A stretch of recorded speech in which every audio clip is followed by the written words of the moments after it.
Creepy encounters. Number 1. The serial killer. I am an older woman, and back when I was young, things were different. You could hitchhike from creepy guys in vans. We called them hippies.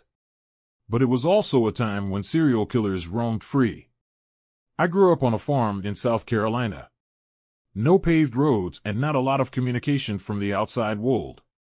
My best friend and I decided to walk to the only store, post office, gas station for some candy. Highly unusual because we never had any money. As we were walking, this car came driving by really, really slow. We didn't think anything about it because the roads are not the best.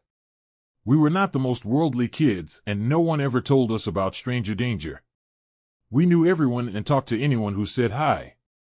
Well, this car passed and then we see it turn around. Didn't think much about it, but then it came up to us and stopped. I might not have known what danger from a stranger was, but I had this horrible nauseous feeling when I looked in the car. Like you see an animal predator and don't know what you should do. All I know is I had the feeling of let's run. My friend must not have gotten that feeling because she went right up to the car.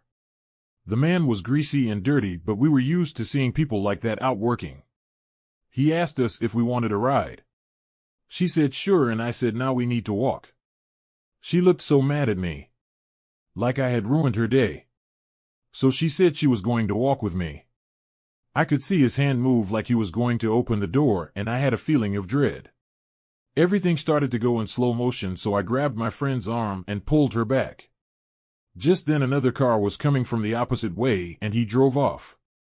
She was so mad at me for hurting her arm, and I did leave a couple of bruises. A few years later she came over and looked like she was going to pass out. She had a newspaper in her hand and couldn't say anything, so I looked at it, and it was that same man who had tried to get us in his car. His name was Pee Wee Gaskins. Here's the link to what a vile, disgusting human he was. And y'all, please don't be afraid to hurt someone's feelings. I was literally taught to obey every adult, but if I had, we wouldn't be here today.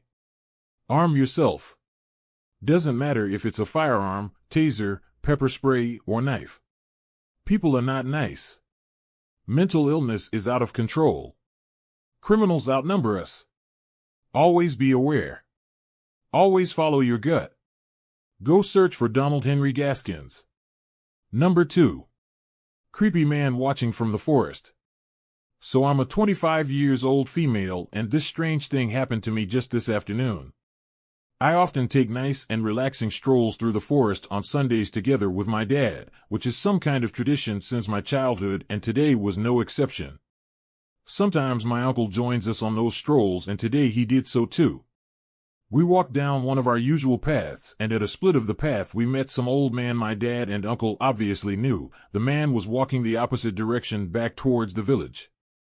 They did some small talk, and then we headed further along the path through the forest, my dad and uncle being a bit ahead of me and talking to each other while I took some photos of the beautiful nature around us, in the process walking a bit slower than them and stopping a few times.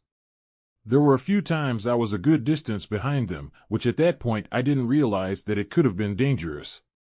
At some point on the path we turned to head back home, and as we walked a bit I stopped for a moment to take a picture of the trees next to the path. Then after taking the picture I, for some reason, looked a bit left and was absolutely shocked the moment I turned my head, because, farther in the forest, leaned against one of the trees, stood that old man we'd met before, absolutely still, just staring intensely back at me without any movement and without saying a word. After the initial shock, I decided to just look away and keep on walking, not daring to look behind us most of the way back. I didn't tell my father or uncle about it, but it was just such a weird experience. What scares me the most about it is that I don't have any real explanation as to why that man had been following us, and even more why he was doing so not on the path, but just within the forest. And if he didn't have anything creepy in mind, why he didn't say anything, but just stare. I'm just so glad that I wasn't walking alone.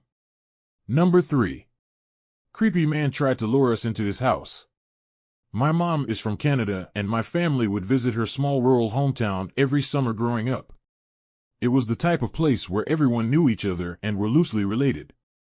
One day my sister and I were going for a walk, and a man who we'd never seen before biked up to us and asked if we were sisters.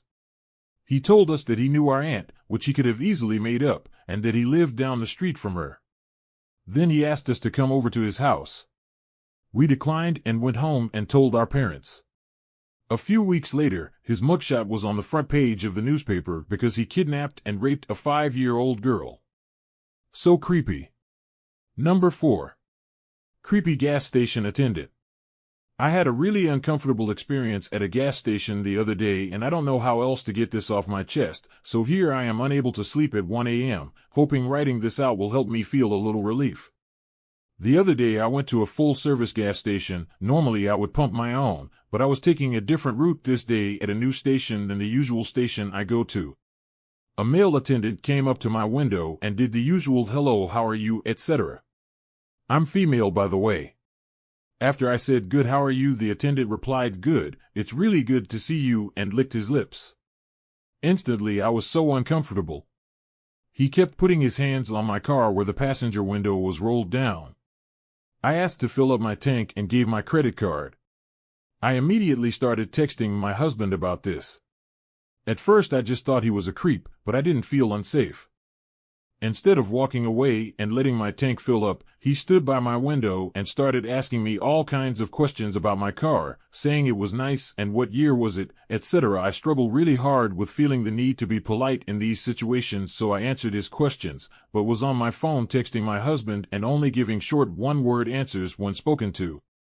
What I wanted to do was roll up my window, but again I struggled to not feel the need to be polite. After I replied with the year my car was, he put his hands where the passenger window was rolled down and stuck his head inside to look around my car. At this point, I completely froze. I've never had someone invade my space like that in this kind of setting before. I texted my husband to call me immediately, which he did.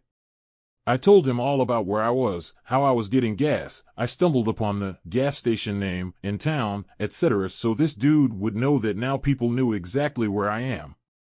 Once the gas was done filling, he handed me my card. I immediately rolled up the window and drove off. It's nothing super crazy that happened, but I cannot get his slimy, gross-lip-licking face out of my head. The hairs on the back of my neck stand up every time I, involuntarily, think about it. I just know the guy was more than a creep, he was potentially dangerous, and I will be actively avoiding that station forever. Number 5. Narrowly avoiding a potentially creepy encounter with a neighbor. I've never only started thinking about this in the last 10 to 15 years, but I think I narrowly escaped being raped and or murdered as a kid. When I was a preteen growing up in rural Texas, a family from Las Vegas moved next to us. It was Harry, his real name, and his wife, her mother, 2 daughters, and one of their husbands. I was drawn to them because they were very friendly and interesting. All except Harry. It didn't take long to figure out that everyone in the family hated him. He gave off a real dirtbag vibe. The family had money, but it came from his wife's side of the family.